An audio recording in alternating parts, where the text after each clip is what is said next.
Good morning, everyone. Just in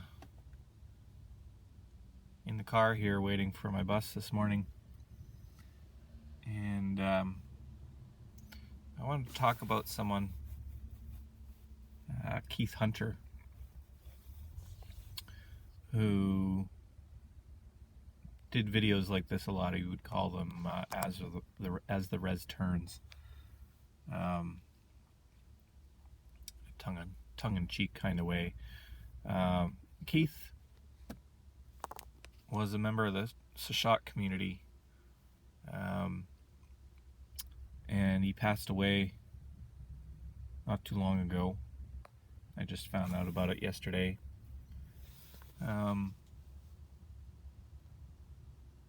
He was one of those people who had a large impact on the community, and not necessarily in a way that people recognized. He was very active on social media, on Facebook. He did these kinds of videos quite often, and he had a large impact on me.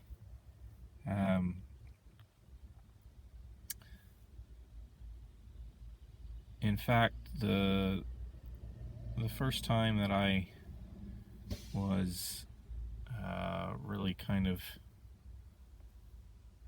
in the public eye in a real way was at the rally on the Hump for the logging that was going to be done up there, and I had reached out to try to figure out if I could get the blessing of Shuswap or Hupachesset, just for that permission to hold a rally on their traditional territories, and to be respectful of that. And that sort of connected us. Keith got in touch, and from that point on, really, we conversed quite a lot. He was very involved in a lot of environmental issues. Ironically, he was also an oil man. He was on some of the first big oil rigs in the States using new technology.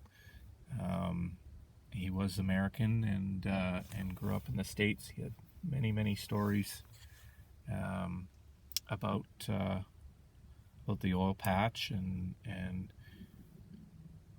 it informed him it informed his way of thinking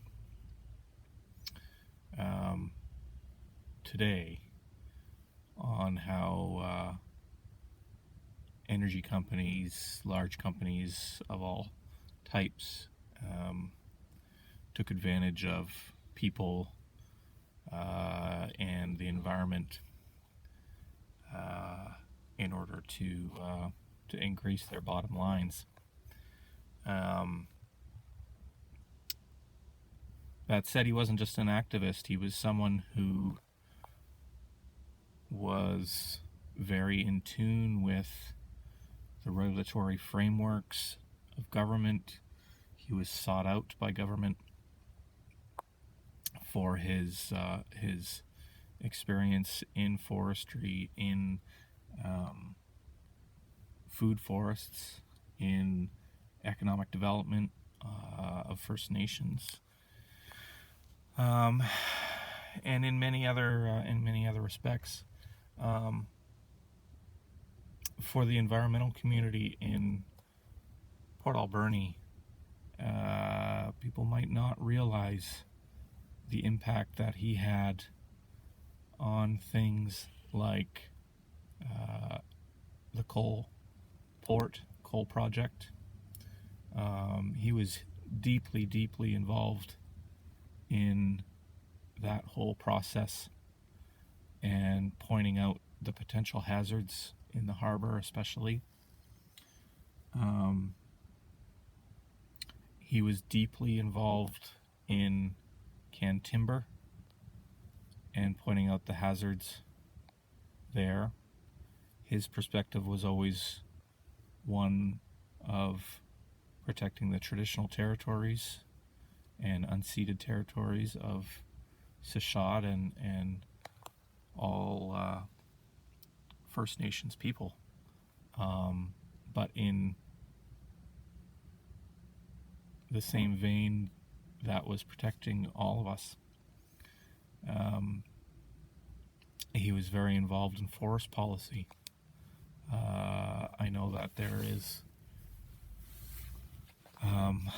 was even controversy around sort of the grassroots of First Nations communities and forest policy that he was part of. He was a very wise person. He had a great sense of humor. He always looked to 7 generations ahead.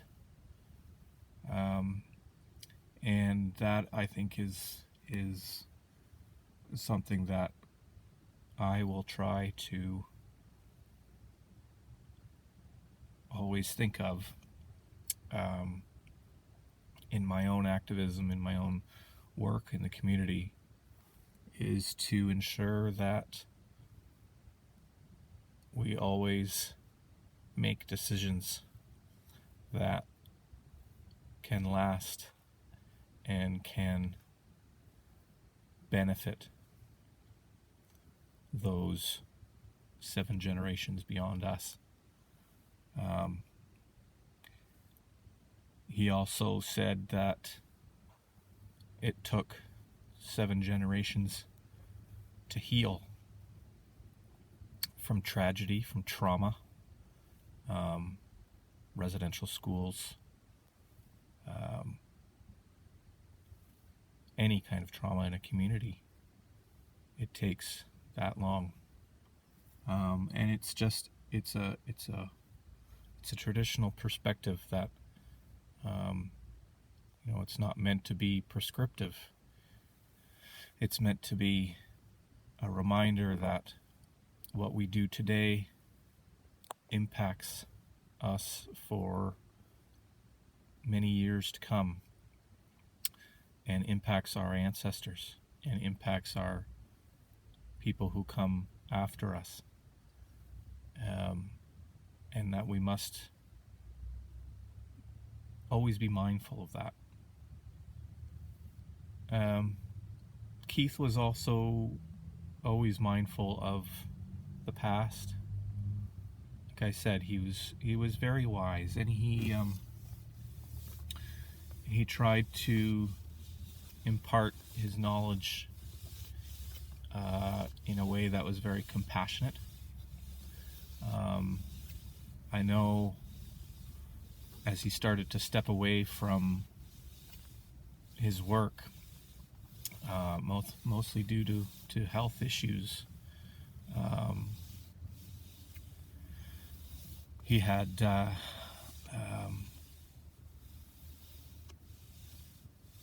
cardiopulmonary disease,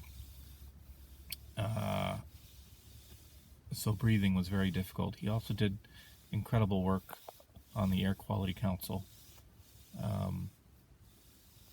He was a big reason why I continued to push the updates to the burning regulations. It matters when you see someone who literally can't breathe because of the smoke in the air.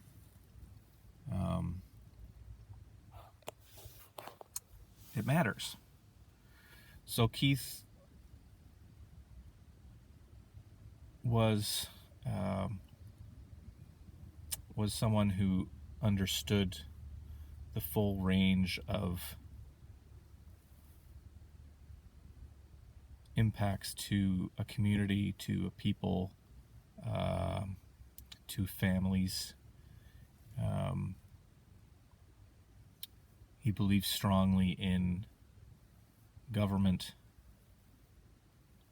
taking responsibility for its regulations and creating good policy. He worked tirelessly to formulate policy in government that made a difference.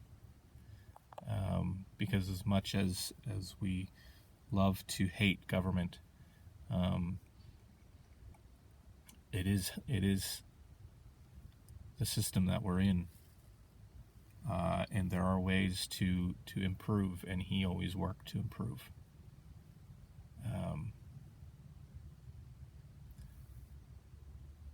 Finally, he was, of course, very strong,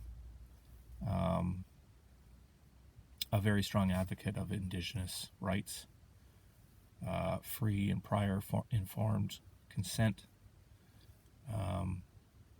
He was wary of reconciliation, not the concept of it, but the way it would be turned by government or by people into just another word without meaning. He was very perceptive. He could see things that he had seen in the past reappearing. The same kinds of words used to placate people, to take people's rights away, to take First Nations people's rights away, especially, of course. He stood firm on his values and never wavered, no matter what kind of vindictiveness or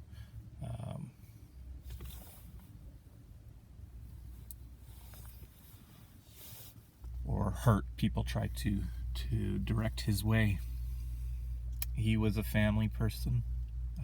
He loved his grandchildren. I know that was one of the things that he enjoyed most about his time after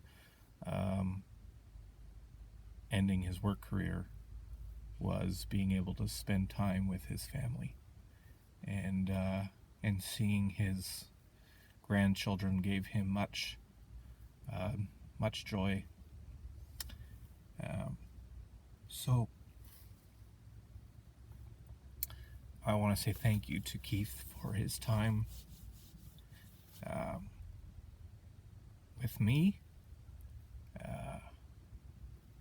Ironically, we only actually met in person a few times, but we talked a lot. And I will always value that. To his family, condolences. To all of Shuswap and all of his relations, my condolences. And whether I put this video up or not, I don't know. I'm not as brave as Keith. Certainly not as wise. But what he's given me in the past little while, I'll take with me forever. Thank you.